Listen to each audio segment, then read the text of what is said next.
Pela Sociedade Civil Maria Maria, convidamos Suelma Braz de Barros.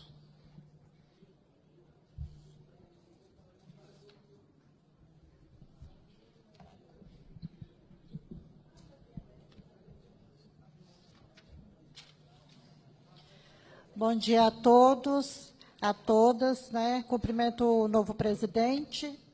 Como o Jesuíno falou, quando há uma mudança de presidente, é uma nova esperança. E a Maria Maria fica mais esperançosa ainda, né? Porque a Maria Maria ela não se confunde com os sindicatos e as associações de classe daqui, né? Então, ela toma a voz do povo e, no que puder colaborar, ela vai junto com o povo para garantir os seus direitos. Com relação até os colegas já falaram muito aí, foram boas falas. O Jesuíno colocou, né, na fala dele da esperança. E o que acontece? Nós, há muitos anos atrás, nós estamos aí, nós que somos funcionários antigos, estamos nos preparando para a empresa de classe mundial, né? A empresa Correios 2020. E o que nós estamos esperando com esse Correios 2020, se nós só ouvimos falar na falência? E aí vem pessoas de fora, a gente não ouve um resultado positivo para trazer segurança para os trabalhadores. E, então, eu fiz até a pesquisa sobre a classe mundial para ver qual o requisito que o Correio tinha de classe mundial. Parece que não tem nenhum. Então, porque valorização do efetivo, não tem a valorização do efetivo. Nós estamos incluídos apenas no prejuízo da empresa. Né, quando fala dos trabalhadores dos Correios, é porque não tem dinheiro para a folha de pagamento e a gente veio, o que não dá, né, tudo bem que pode estar até deficitário, a gente poderia entender isso se não tivesse trazendo tanta gente de fora para ganhar mais do que nós que estamos na casa. Quer dizer, a empresa ela investiu, né, vamos supor, eu tenho 27 anos de casa, investiu em mim, né, pelos gestores do passado, eu vejo que eu aprendi muito, porque eu ainda continuo trabalhando, né? E hoje, quer dizer que se eu deixar, eu vou desaprender o que aprendi e ainda vou contribuir para destruir a empresa, porque pelo que a gente está vivendo com a gestão que vem, né, a gente acaba, se deixar, a gente vai contribuir para destruir. Então, eu acho que tudo isso aí precisa ser revisto com relação aos funcionários da casa. O Rivaldo colocou aí uma situação, né, esse fechamento de agências. Se a empresa está falando em banco postal, né, a gente ficava imaginando que essas agências poderiam ser utilizadas para o crescimento da empresa com banco postal, porque deu a entender que o banco postal viria para o crescimento da empresa. Aí estão fechando as agências. Os empregados, quer dizer, como o Rivaldo falou, a 6 quilômetros para ir trabalhar, ou então, se não aguentar, é demissão. E a 100 quilômetros? Desculpe, 100 quilômetros. Obrigada aí pela correção. Tá?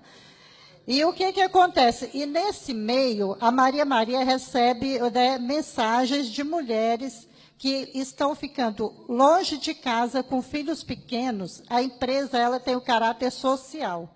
E ela está perdendo o caráter social com os próprios empregados. Porque a mãe está deixando o filho dentro de casa e aí tem situação que ela só vai para casa no fim de semana porque ela não está conseguindo chegar em casa no mesmo dia pelo transporte. Então, né, nós temos que ver a parte das mulheres. As mulheres precisam trabalhar, não é luxo a mulher sair de casa para trabalhar. Então, a mulher precisa do emprego, ela precisa trabalhar, ela tem filhos, né? As famílias querem constituir seus filhos, ter seus filhos, e precisa do emprego e também de ter a presença da mãe e do pai na família. Então, esse fechamento de agências está sendo prejudicial. Por quê? E uma coisa que deveria estar crescendo, isso não faz parte de empresa de classe mundial, porque não está tendo crescimento. Então, eu pontuei algumas coisas para falar. O que seria a empresa de classe mundial? O SNT, para priorizar as mães, porque a pessoa vai trabalhar, precisa ter segurança para cuidar dos seus filhos, né? Até a adolescência, precisa fazer um cadastro, as unidades, olhar quem tem filhos e a mãe que está demorando muito para chegar na sua residência. Isso aí é o papel social da empresa. Como que a mãe vai trabalhar e depois reclamam da violência. Os filhos estão abandonados pelas próprias empresas, porque não permite que a mãe participe da educação dos filhos, porque ela tem que cuidar da manutenção financeira. O aumento salarial. Deixa eu ver o que eu esqueci. Com relação ao aumento salarial. Nós estamos vendo aí que não tem condição de falar que não tem dinheiro para aumento salarial para os trabalhadores. Enquanto tiver gente de fora recebendo, é sinal de que está sobrando alguma coisa. O feijão, todo mundo está falando que o feijão já está o olho da cara, é o prato básico do trabalhador. Como que não pode ter aumento para o trabalhador se o alimento básico já está com preço nas alturas? Com relação à CIPA e clima organizacional. Eu tenho trabalhado com a CIPA e eu resolvi que isso aqui é um tema que parece, né, uma coisa que não tem muita importância, mas até os sindicatos, né, se eles contarem com o apoio da CIPA, enquanto eles fazem o trabalho mais pesado, os cipeiros poderão amenizar a situação de prevenção de acidentes e até o clima organizacional. Porque se os gestores percebem, né, que os cipeiros eles estão observando, vendo porque o clima organizacional pode adoecer uma pessoa. Então, não deixa de ser um acidente de trabalho. E aí lá vai nosso plano de saúde. Então, os gestores têm que ser conscientes. Ele tem que pensar que ele tem que ser aliado do trabalhador. Aí vira aquela queda de braço, um fica doente, e com isso aí, nosso plano de saúde é afetado, né, porque a pessoa adoeceu, a família também já está afetada, então tudo isso aí é negativo. Então, nós precisamos colocar para os gestores a importância do clima organizacional. Eu gostaria até porque as boas ações também, elas precisam ser citadas. Lá na Gerard, onde eu trabalho, o Carlos Maciel, né, ele fez até um grupo de trabalho para clima organizacional, onde os próprios trabalhadores iam, né, dizer o que estava angustiando e quais as medidas, o que poderia melhorar ali. E, então, foi uma coisa que deu resultado, onde não tinha condição, porque tinha um que estava pegando 3 transportes para chegar no local de trabalho, aí não há clima que resolva, né, com a pessoa nessa condição. Então, CIPA, e que ela é muito importante, né, que deveria dar uma atenção maior, porque ela ajuda dentro da empresa e ajuda também os sindicalistas, porque eles estão com outros problemas e eles não vão conseguir enxergar aquilo lá, as pessoas sofrendo dentro do ambiente de trabalho, e eles não podem dar essa assistência.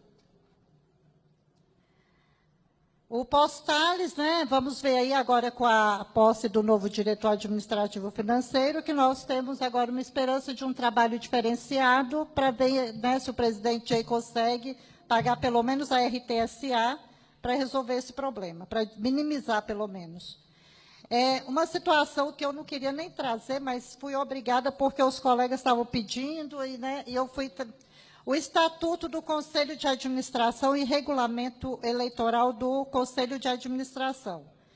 O Estatuto, ele fala da posse, que vai, quando vencer o mandato, aí vai lá. O Regulamento Eleitoral, ele diz o seguinte, que a Comissão Eleitoral, ela tem que estabelecer regras para que todos os candidatos estejam concorrendo em igualdade de condições. E nós não vimos isso. Então, a comissão eleitoral, ela deixou uns vestígios ali irregulares, que ficou gerando suspeita em todo mundo. Só que as pessoas não têm coragem de falar. Então, tem que vir um aqui se esturricar, porque tem que falar, né? O que acontece? Lá no regulamento está falando que os atos da comissão eleitoral, eles deveriam ser lavrados em atas. Se olhar os documentos lá, não tem uma ata. O que faltou a transparência no processo eleitoral. Então, na minha avaliação, na Reles Avaliação, que esse assunto parece que já foi até para o Ministério Público, né? Eu sugiro a desconstituição da comissão eleitoral e o novo processo eleitoral. Porque né, uma eleição ela é importante, não é uma coisa desse jeito, está nos representando. Então, a minha sugestão é a desconstituição da comissão eleitoral do CA e o novo processo eleitoral. Obrigada.